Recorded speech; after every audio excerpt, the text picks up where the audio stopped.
Welcome. This is British National Party Television coming to you from Burnley in Lancashire. Now we're joined here today by Mr. Adam Walker, who's the chairman of the British National Party. Now Mr. Walker, why are we here today? Well, we're in Burnley. Well, I'm in Burnley again. I've been here a few times in the past, helping with campaigns and working with the local team here on the ground. But specifically here today to campaign against a permanent traveller site, which is under consultation not far from where we are now. Now we've had a number of complaints. Well, what are people worried about? They're worried about the stretch on local services, the crime that often comes with this type of site. They're worried about being able to let the children play out at night, the usual things that worry people nowadays when such a site on a permanent basis is put in their area.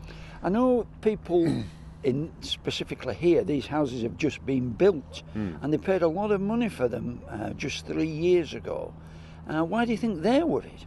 Well, I mean, we've got houses such as this here. I mean, very nice houses. People have paid privately owned, they've paid good money for them, they've got mortgages. I should imagine their mortgages are probably for 40 or 50 years, and I should imagine that they'd be extremely worried that their property prices are going to negative equity.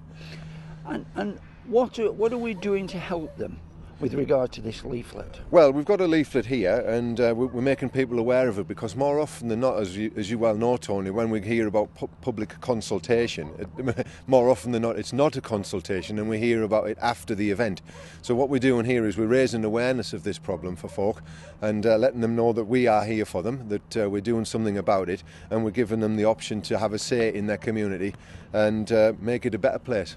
I believe also at the back of the leaflet we've attached an official complaint form. What's all that about? We have indeed, yes. I mean, the leaflet, this is it here. It talks about what we're up to and how we're doing it.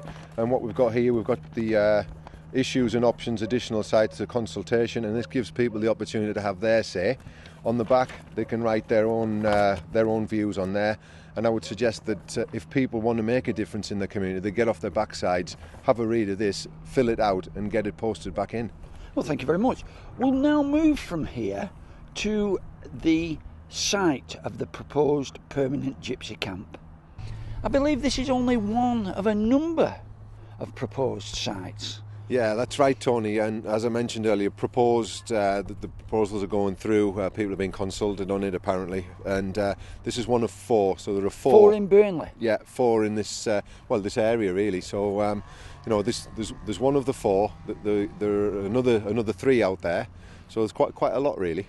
And I believe that there are plans all across the country to establish permanent gypsy encampments like this. Yeah, that's an interesting one, isn't it? Because it's not just about looking after travellers who have been born and bred here. What we've also got to think about is the influx of travellers from other places such as Romania. So they're coming in, that's their way of life, that's the way they do things. They are travellers, they need to be catered for. So we're not just thinking about our own travellers that we have in this country, we're also thinking about them as well, and there's quite a lot of them. So you think people, not just in Burnley but across the country, should be aware of this problem? Definitely. I mean, the not in my backyard attitude is going to soon rapidly change to in my backyard attitude, and I think people need to be aware of that, and they need to start being a little bit more vocal and a bit more active in their communities. Right, well we'll move on from here to one of the areas in Burnley, surprisingly enough, where there are no proposals to establish a permanent gypsy camp. Well, we're in a very different area of Burnley now. Now, Mr. Chairman, could you tell us why we're here? Well, we've popped to see Julie Cooper. This is where Julie Cooper lives. Julie Cooper? Yes, she's the person who's going to be standing as MP the next time around. I believe she's Labour Party, and this is her home, actually. She used to be the leader of the Labour group, in fact, leader of the council in Burnley, didn't she? Indeed, yes, yeah. And we've just popped to see how the other half live, basically. And this is the lady who is behind the proposal to impose on the people of inner city Burnley the permanent gypsy camp. Indeed, another champagne-socialist. She's there telling the people of Burnley that they should have this site and that site, and she's got 4 proposed sites. But as we can see, Julie wouldn't be affected by that, because this is about 10 miles from those proposed sites. So there's no proposals, strangely enough, to have a gypsy Well, camp here? Ironically not, but I mean, you can see that Julie's got quite a lot of land here. I mean, she's got a drive there with I would suggest gardens in the back. I would suggest space for at least 3 caravans there. So, you know, I mean, perhaps she should put her money where her mouth is, and rather than you know, tell us how we should be living our lives, she should practice what she preaches and perhaps offer some of her land as a site. Well, I think that would be very generous of her. But this isn't one of the only areas in Burnley where there are no proposals to site a permanent gypsy camp.